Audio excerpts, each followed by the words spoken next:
En nuestra primera sección les hablaremos sobre el expansionismo asiático, que ocurrió cuando gran parte de América, las islas del Pacífico e incluso África habían acabado bajo el dominio británico y francés. Debido a esto, Asia anhelaba las riquezas orientales. En Asia, todas las potencias, las europeas, Estados Unidos en América y su principal enemigo, Japón, estaban en constante lucha, puesto que los estados imperialistas comenzaron a enfrentarse entre sí. Oye, Jess, eso me parece súper interesante, pero a mí me gustaría saber cuál era el imperio que era considerado potencia mundial durante la expansión europea. Era el Imperio Británico la gran potencia mundial. Su meta era India. Se encargaba de observar Asia Central y Meridional. ¿Es cierto que la India llegó a pertenecer a Inglaterra? La corona británica, mediante un acta de gobierno, se hizo el control absoluto de la India, por lo que crearon lo que sería un virrey, siendo la reina Victoria entre otros puestos. De hecho, las demás potencias que tuvieron participación en el expansionismo asiático tuvieron colonias, ¿no? Bueno, Francia estaba en Cochinchina y se anexaron los territorios de Mekong, Annam y Tonkin. Por su parte, Holanda estaba en las islas de Sumatra, Java, Borneo, Timor y las islas de Glebes. Estados Unidos, en un enfrentamiento con España, se quedó con Filipinas. Portugal estaba a cargo del Timor Oriental. Alemania estaba en la Nueva Guinea y el principal enemigo, Japón, quería adentrarse en el territorio y obtener eso que los europeos repartían. En esta segunda sección les explicaré acerca de la Conferencia de Berlín, el cual fue el conjunto de negociaciones en el que se establecieron los criterios para formar un imperio en África, entre los años 1884 y 1885. Pero, ¿quién organizó la conferencia de Berlín? Fue organizada por el canciller Otto von Bismarck, y según él aseguró que el propósito de la Conferencia de Berlín era abrir el interior del continente africano al comercio. ¿Cómo se dividió este proceso? Se dividió en dos grupos. El primero de ellos eran aquellos países que realmente tenían un gran interés directo en la repartición de tierras, y el segundo grupo eran aquellos que no tenían gran interés en las reparticiones. Oigan, ¿y cuáles fueron esos países que asistieron a la conferencia de Berlín? Algunos países del primer grupo, que eran los que realmente tenían el interés, eran, por ejemplo, Alemania, que se quedó con Camerún, Inglaterra, que se quedó con Egipto y Sudáfrica, Francia se quedó con Camerún, los Países Bajos, Portugal, entre otros. Los países del segundo grupo que realmente no tenían grandes intereses eran, por ejemplo, el Imperio Otomano y el Imperio Austrohúngaro, Italia, que finalmente se quedó con Libia, y Bélgica con el Congo, Dinamarca, Rusia, Suecia, España. Pero, ¿se tomaron algunos acuerdos importantes en la conferencia? Los acuerdos más importantes fueron que cada potencia impondría su propia forma de administración. 2. Se acordó la prohibición de la esclavitud. Leopoldo II, rey belga, convenció a los gobiernos de Francia y Alemania el libre comercio en África. Es increíble ver cómo en 1870 las potencias europeas no habían comenzado las invasiones coloniales a gran escala. De acuerdo contigo, pero lo que pasaba en ese entonces es que no contactaba con mucho valor para Europa. Pero todo cambió en 1875, cuando las expediciones se multiplicaron y todos querían una parte de Europa, debido a la competencia de materias primas. Ahora hablaremos de los países que trataron de formar colonias. El primero de ellos fue Gran Bretaña. Ellos fueron los primeros en iniciar sus coronas para establecer su imperio de norte a sur. Obtuvieron territorios ricos en metales, como el oro y el diamante. Gracias al canal de Suez, lograron controlar el paso entre el Mediterráneo y el Mar Rojo hacia el Océano Índico, lo cual hizo que Gran Bretaña fuera uno de los imperios más poderosos. El siguiente país del que hablaremos es Francia.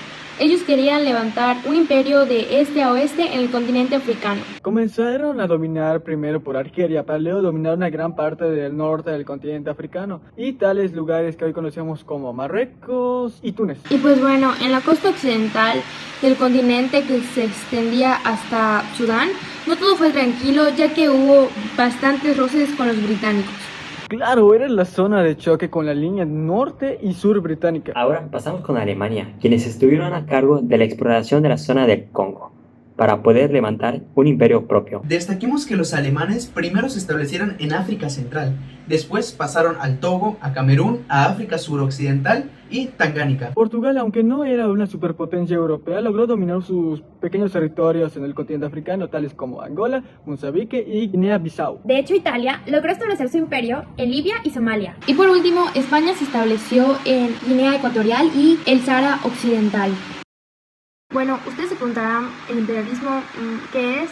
Bueno, pues fue un periodo histórico en el cual las principales potencias del mundo establecieron una dominación afectiva respecto a los territorios. ¿Y cómo lo hicieron? Pues con el uso de la fuerza militar, política o económica. ¿Y cuáles son esas potencias? Países europeos, en su mayoría, como España, Portugal, Bélgica, Inglaterra, Francia y la naciente Alemania. Bueno, ellos buscaban básicamente abrir sus mercados, o sea, buscar nuevos mercados para comercializar y crecer su producción industrial. También buscar materias primas a bajo costo para enriquecerse económicamente. Oye, ¿y por qué esos países podían disponer y hacer lo que quieran con los países menos desarrollados? En esta época, Europa está en su máximo.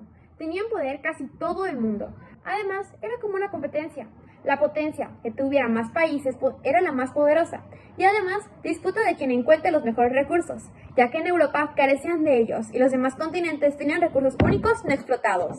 Pero lo que más querían ellos era dominar a países no desarrollados para hacerlos dependientes a él.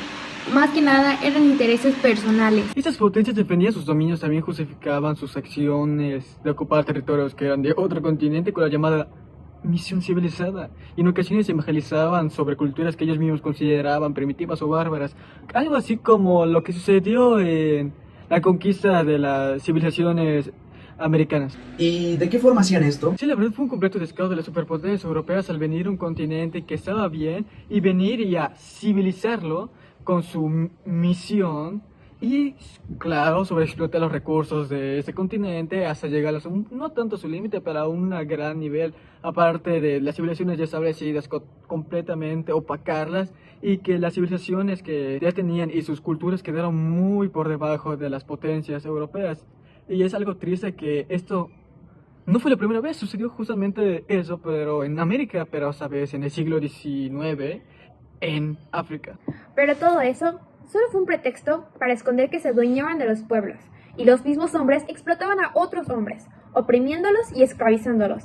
Es increíble cómo actuaron, ya que pensaban que las razas eran superiores e inferiores, ya que llegaban en son de paz, pero al final... O sea que solo fue para aumentar su poderío propio, terrible, ¿no?